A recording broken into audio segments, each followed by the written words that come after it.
Manikluhod ka. Parang awa nyo na po. Si Palito Tulungan yan. natin ang may mga karamdaman.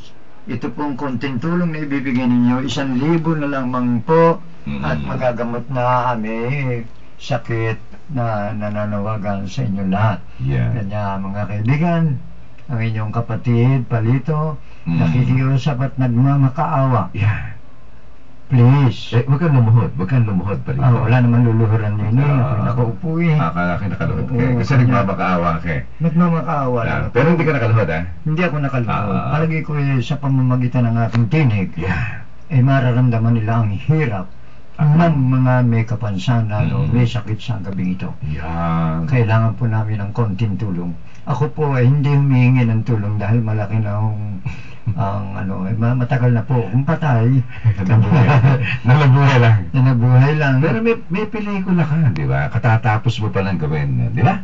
Oo, yung kapatid, si ang director dito, si Kakabalagtas. Si Kakabalagtas, siya ang direktor. At ang production dito, ang producer, si Ginoong Manny Pacquiao. Si Manny Pacquiao. Na tumutulong sir, sa industriya ng pelikulang Pilipino. Ano ba ang titulo ng pelikulang katatapos mo lamang gawin, Palito? Ang titulo ng kapatid na Andy ay Anak ng Commander.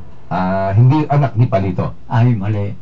Anak ng Commander. Anak ng Commander.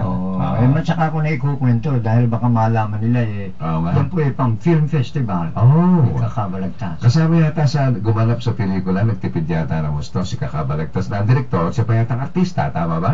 Oo, kanya naman siya ang gumanap noon dahil yung talagang gaganap ng kanyang papel ay bagay sa anak ni Robert Talby. Pero kanya lang na hospital. Wala namang gaganap nung kundi ang karapat-dapat talaga si Ginoong Kakabalagtas dahil walang matanda doon sa set na yun, kundi siya lang ang may edad. Siya lang medyo katamtaman at ugmang-ugma bilang barangay captain. Ako naman ay magsasaka dyan na nanakawan ng payat kong kalabaw. May kalabaw ka dito? Oo, hinakaw. Tapos? Nung masasamang loob, pinagtatanggol ako dyan ni Kuan.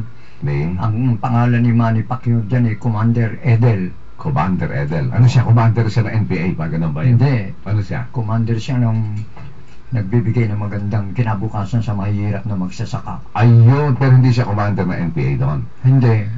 Walang kaugnayan. So, ipalalabas yung pelikula mo sa Film Festival. Film Festival sa Disyembre pa? Disyembre pa yan. Ayun. Sige, bago natin ibigay si Dr. Garcid,